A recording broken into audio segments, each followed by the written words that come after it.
প্রিয় শিক্ষার্থী, কেমন আছো সবাই? আশা করি ভালো আছো।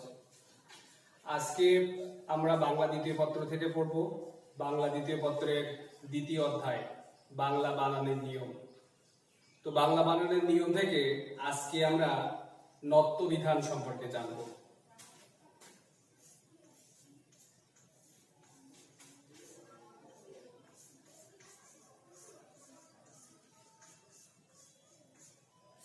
তো প্রথমে আমাদের জানতে হবে যে নত্ব বিধান সে কি।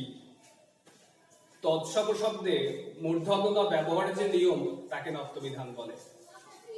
তো তৎসম শব্দ সে কোনগুলো? সংস্কৃত ভাষা থেকে যে শব্দগুলো অবিকৃতভাবে বাংলা ভাষায় ব্যবহৃত হয় তাকে তৎসম শব্দ বলে।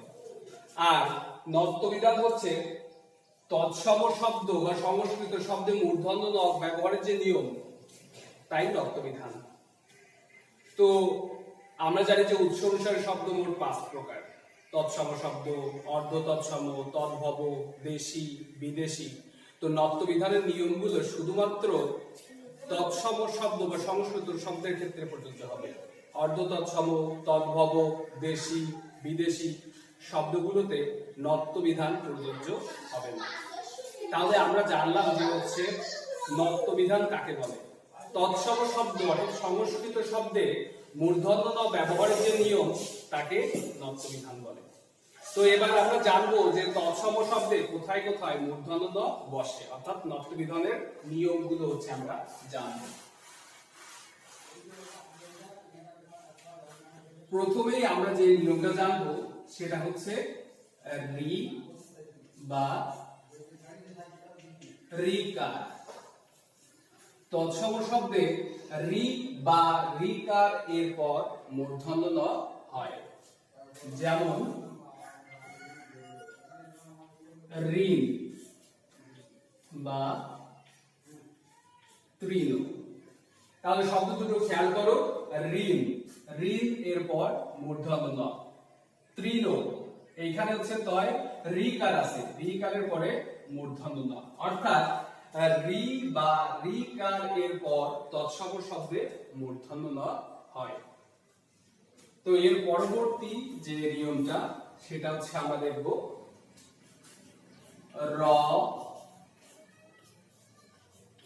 র ফলা বা রেফ এর পর মূর্ধন্য ন হয়।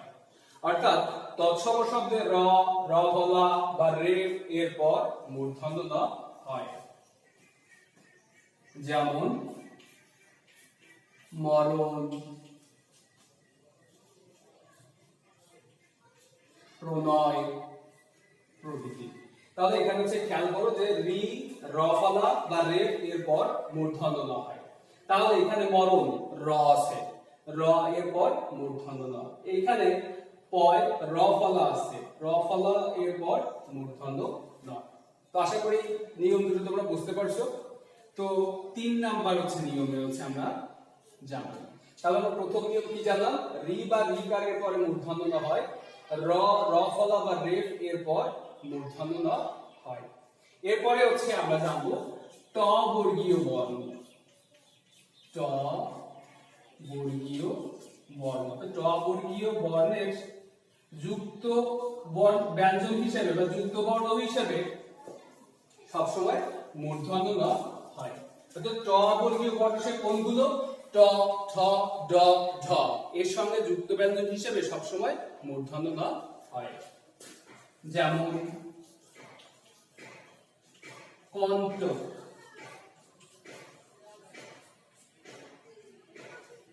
ঘন্টা। তাহলে খেয়াল করো যে ট বর্গীয় বর্ণ যেগুলো আছে অর্থাৎ ট, ঠ, ড, ঢ এর সাথে যুক্ত ব্যঞ্জন হিসেবে সবসময় মূর্ধন্য ন হয়, কখনোই কিন্তু হচ্ছে দন্ত ন হবে না। এরপরে আমরা যে নিয়মটা জানবো সেটা হচ্ছে মূর্ধন্য ষ। মূর্ধন্য ষ এর পরে সবসময় মূর্ধন্য ন হবে। যেমন দূষণ। তাহলে এখানে খেয়াল করো মূর্ধন্য ষ, মূর্ধন্য ষ এর পরে কি ব্যবহৃত হয়? মূর্ধন্য ন। অর্থাৎ তৎসম শব্দে মূর্ধন্য ষ এর পর মূর্ধন্য ন ব্যবহৃত হয়। পরবর্তী নিয়মটা হচ্ছে ক্ষীয়, অর্থাৎ তৎসম শব্দে ক্ষীয় এর পর মূর্ধন্য ন হয়। কয়েকটা উদাহরণ আমি বলছি, দেখো, যেমন ক্ষণ, ক্ষীণ প্রভৃতি। তাহলে ক্ষীয় এর পর সবসময় হচ্ছে মূর্ধন্য ন হয়, যেমন ক্ষণ, ক্ষীণ, ক্ষণিক, ক্ষণিকা প্রভৃতি। তাহলে আমরা 5টা নিয়ম জানলাম। কি কি জানলাম? যে রি বা রিকার এর পর মূর্ধন্য ন হয়, র, র ফলা বা রেফ এর পর মূর্ধন্য ন হয়, ট বর্গীয় বর্ণ অর্থাৎ ট, ঠ, ড, ঢ এর সঙ্গে যুক্ত কঞ্জক হিসেবে সবসময় হচ্ছে মূর্ধন্য ন ব্যবহৃত হয়। এরপরে নিয়ম যেটা সেটা হচ্ছে মূর্ধন্য ষ, মূর্ধন্য ষ এর পরে মূর্ধন্য ন হয়। ক্ষীয়, ক্ষীয় এর পর সবসময় হচ্ছে মূর্ধন্য ন হয়। তাহলে পরবর্তী হচ্ছে নিয়মটা আমরা জানব।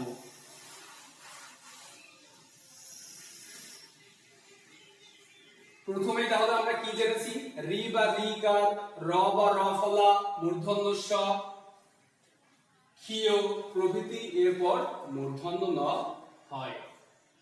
তো এইবার হচ্ছে আমরা জানবো, সেটা হচ্ছে রি বা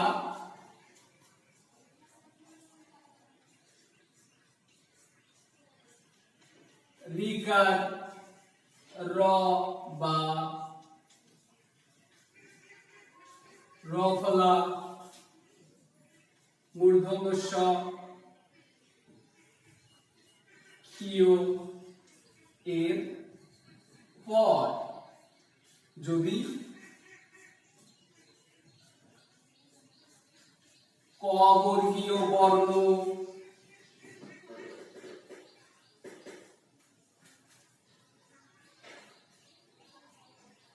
প বর্গীয় বর্ণ বা স্বরধ্বনি অন্তর্জ হ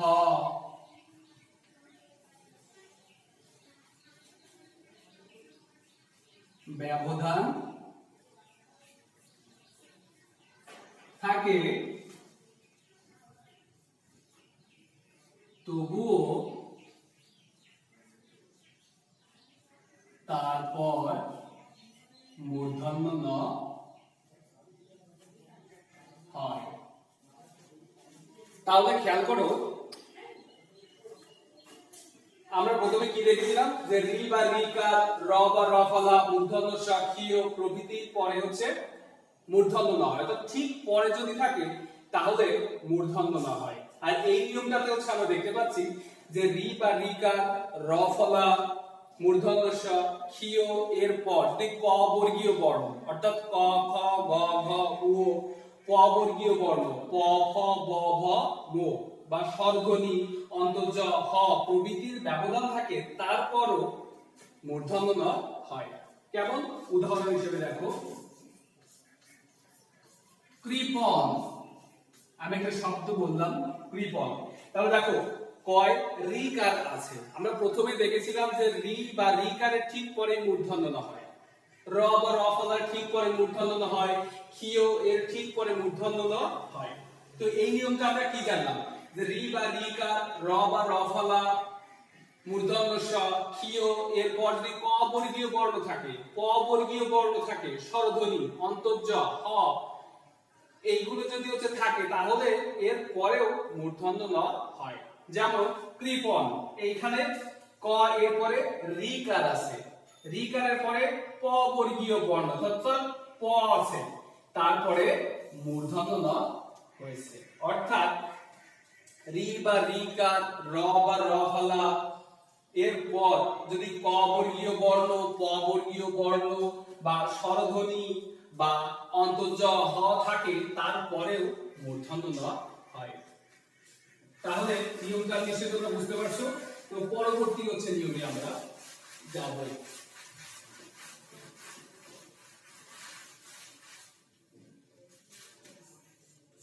পরবর্তী নিয়ম হচ্ছে প্র, পরা, পূর্ব, অপর। এই চারটা শব্দ প্র, পরা, পূর্ব, অপর, এই চারটা শব্দের পর যদি অন্য থাকে তাহলে অন্য শব্দের দন্ত ন মূর্ধন্য ন হয়ে যায়। তাহলে দেখো প্র, পরা, পূর্ব, অপর এর পরে যদি অন্য থাকে তাহলে অন্ধ শব্দের দন্ত ন মূর্ধন্য ন হয়ে যায়। কেমন? পূর্ব এর সঙ্গে যদি আমি অন্য যোগ করি তাহলে কি হয়? পূর্বান্ন। অপর এর পরে যদি হচ্ছে আমি অন্য যোগ করি তাহলে হয়ে যায় অপরাহ্ন। তাহলে দেখো প্র, পরা, পূর্ব, অপর এর পর যদি অন্য শব্দটা থাকে তাহলে অন্য শব্দের যে দন্ত নটা আছে সেই দন্ত নটা মূর্ধন্য ন হয়ে যায়। তাহলে নিয়মটা নিশ্চয়ই বুঝতে পারছো।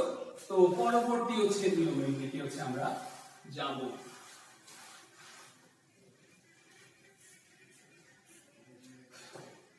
পরবর্তী হচ্ছে নিয়মটা হচ্ছে খেয়াল করো। পর, পার, উত্তর, নর প্রভৃতি শব্দের পর বা প্রভৃতি শব্দের সাথে যদি অয়ন শব্দটা যুক্ত হয়, প্রভৃতি শব্দের সাথে যদি অয়ন শব্দটা থাকে তাহলে সেই অয়ন শব্দের দন্ত ন মূর্ধন্য ন হয়ে যায়। অর্থাৎ পর, পার, উত্তর, চন্দ্র, নর, নার প্রভৃতি শব্দের পর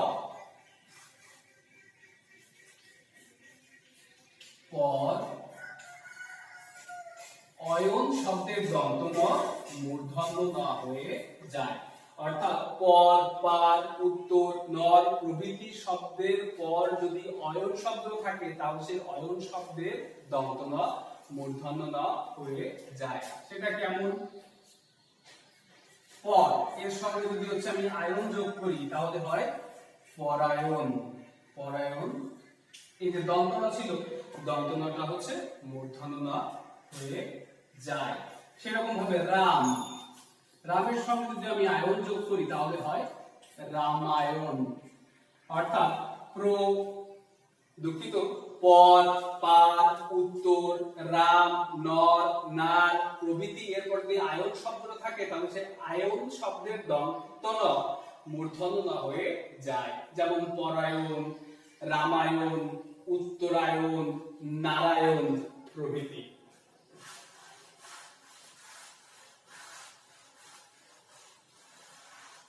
এরপর আমরা যে নিয়মটা জানবো সেটা হচ্ছে অগ্র বা গ্রাম এর পর যদি নি অথবা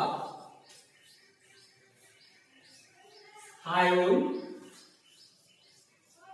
থাকে তাহলে সেই অগ্র বা গ্রাম শব্দের পরবর্তী নি অথবা হায়ন এর দন্ত ন মূর্ধন্য ন হয়ে যায়। তাহলে অগ্র, গ্রাম এর পরবর্তী বা এর পরে যদি নি বা হায়ন শব্দটা থাকে তাহলে সেই নি অথবা হায়ন এর দন্ত ন মূর্ধন্য ন হয়ে যায়।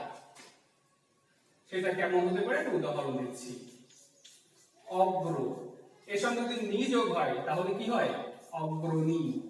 তাহলে এইখানে হচ্ছে নি শব্দের বা নি এর দন্ত ন এইখানে মূর্ধন্য ন হয়ে গেল। অগ্র এর পরে যদি আমি যোগ করি হায়ন তাহলে কি হয়? অগ্র হায়ন। তাহলে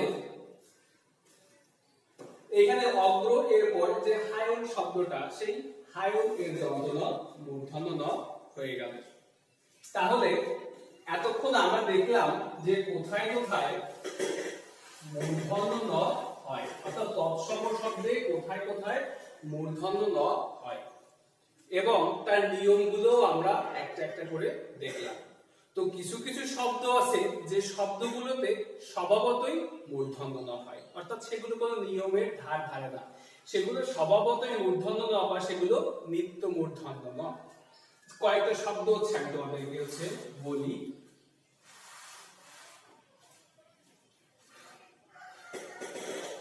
যেমন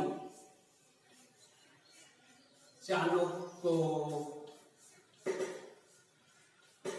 মাণিক্য, গণ, বেনু, লবণ, বিপণী প্রভৃতি।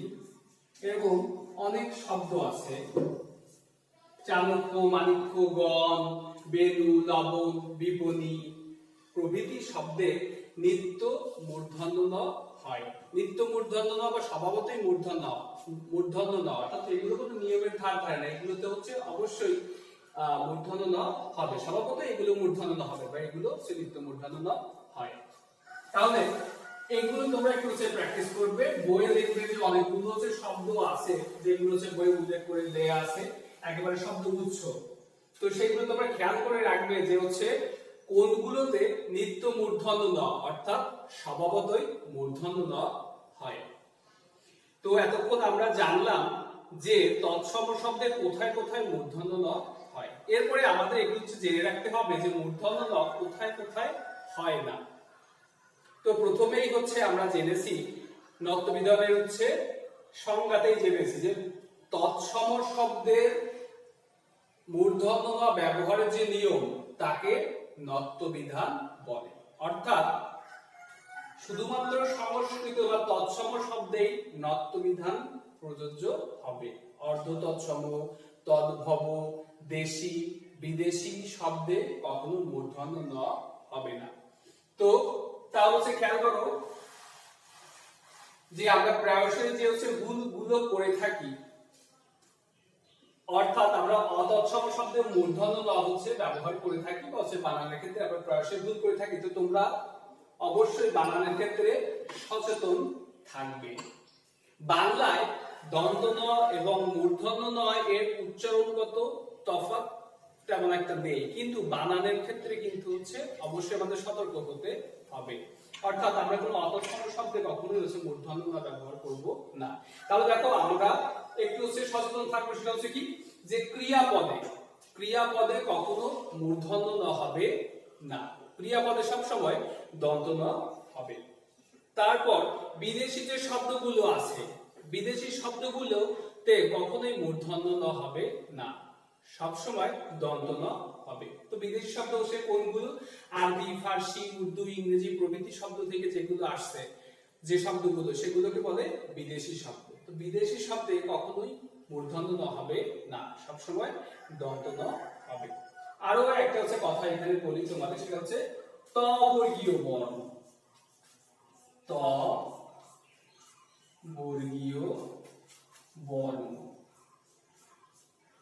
ত বর্গীয় বর্ণের আগে কখনো মূর্ধন্য ন হয় না, ত বর্গীয় বর্ণের আগে সবসময় দন্ত ন হয়। কেমন দেখো, উদাহরণ হিসাবে যদি বলি গ্রন্থ, তাহলে প্রথমেই আমরা নিয়ম সম্পর্কে জেনেছিলাম যে রি বা রিকার, র বা র ফলা এর পরে মূর্ধন্য ন হয়। তাহলে গ্রন্থ শব্দটা একটা তৎসম শব্দ এবং প্রথমেই হচ্ছে র ফলা ছিল। তো এই র ফলা এর পরে মূর্ধন্য ন হওয়ার কথা ছিল, কিন্তু এখানে কেন হচ্ছে মূর্ধন্য ন হলো না? কারণ ত বর্গীয় বর্ণের আগে কখনো মূর্ধন্য ন হয় না, ত বর্গীয় বর্ণের আগে মূর্ধন্য ন হয় না। এই কারণে এইখানে গ্রন্থ র ফলা ছিল, র ফলা এরপর মূর্ধন্য না হয়ে দন্ত ন হয়েছে। কেন দন্ত ন হয়েছে? ত বর্গীয় বর্ণ, তো ত থ, এখানে থ আছে, এই কারণে এইখানে মূর্ধন্য না হয়ে এইখানে দন্ত ন হয়েছে। তাহলে একটু খেয়াল করে আমি আবারও বলছি, যে কোথায় কোথায় মূর্ধন্য ন হবে এবং কোথায় কোথায় মূর্ধন্য ন হবে না। তৎসম শব্দে মূর্ধন্য ন ব্যবহারের যে নিয়ম, সেই নিয়মকে বলে নত্ব বিধান। এবং তৎসম শব্দে কোথায় কোথায় মূর্ধন্য ন হয় সেটা হচ্ছে আমরা জানলাম। আমি যদি সংক্ষেপে আরো একবার তোমাদেরকে হচ্ছে স্মরণ করিয়ে দেই, তাহলে দেখো রি বা রিকার এর পর মূর্ধন্য ন হয়, র বা র ফলা এর পর মূর্ধন্য ন হয়, মূর্ধন্য স এর পর মূর্ধন্য ন হয়, ক্ষিয় এর পর মূর্ধন্য ন হয়। রি বা রিকার, র ফলা বা রেফ বা ক্ষিয় প্রভৃতি এর পর যদি ক বর্গীয় বর্ণ, প বর্গীয় বর্ণ বা কোনো স্বরধ্বনির ব্যবধান থাকে তারপরও মূর্ধন্য ন হয়। প্র, পরা, পূর্ব, অপর এই শব্দগুলোর পর অন্ধ শব্দের দন্ত ন মূর্ধন্য ন হয়। রাম, নর, নার, চন্দ্র, উত্তর প্রভৃতি শব্দের পর আয়ন শব্দের দন্ত ন মূর্ধন্য ন হয়। অগ্র বা গ্রাম এর পর নি বা আয়ন শব্দের দন্ত ন মূর্ধন্য ন হয়। এরপরে আমরা জানবো কি যে কোথায় কোথায় মূর্ধন্য ন হয় না। তো দেখো, তো শুধুমাত্র তৎসম শব্দের ক্ষেত্রে মূর্ধন্য ন হবে, অতৎসম যে শব্দগুলো আছে অর্থাৎ অর্ধ তৎসম, তদ্ভব, দেশি, বিদেশি শব্দগুলোতে কখনোই মূর্ধন্য ন হবে না, সব সময় দন্ত ন হবে। তবর্গীয় যে বর্ণগুলো আছে, তবর্গীয় বর্ণের আগে সেটা তৎসম শব্দ হওয়া সত্ত্বেও তবর্গীয় বর্ণের আগে কখনো মূর্ধন্য ন হবে না, তবর্গীয় বর্ণের আগে দন্ত ন হবে। তাহলে আজকের ক্লাসে আমরা জানলাম নত্ব বিধান সম্পর্কে, অর্থাৎ তৎসম শব্দে মূর্ধন্য ন ব্যবহারের নিয়মগুলো, কোথায় কোথায় তৎসম শব্দে মূর্ধন্য ন হয় এবং বাংলা ভাষায় কোথায় কোথায় মূর্ধন্য ন হয় না, সেটা হচ্ছে আজকে আমরা জানলাম। তো আশা করি তোমরা সবাই আজকে ক্লাসটা ভালোভাবে বুঝতে পেরেছো। তোমরা ভিডিওটা কয়েকবার দেখো, ভিডিওটা কয়েকবার দেখার পরে যদি কারো কোনো প্রশ্ন থাকে তাহলে আমাকে হচ্ছে কমেন্ট করে হচ্ছে জানাও। তোমাদের যেখানে যার সমস্যা সেই সমস্যা হচ্ছে আমি সমাধান করে দেব। তাহলে তোমাদের জন্য একটা বাড়ির কাজও থাকবে। তোমাদের বাড়ির কাজটা হচ্ছে তোমরা খুব ভালোভাবে হচ্ছে পড়বা যে নত্ব বিধান কাকে বলে এবং নত্ব বিধানের নিয়মগুলো কি কি। তাহলে আজকের ক্লাসটা এই পর্যন্তই। তো পরবর্তী ক্লাসে হচ্ছে আমরা সত্য বিধান সম্পর্কে হচ্ছে জানব। তো তোমরা সবাই হচ্ছে ভালো থাকো, নিরাপদে থাকো, সুস্থ থাকো।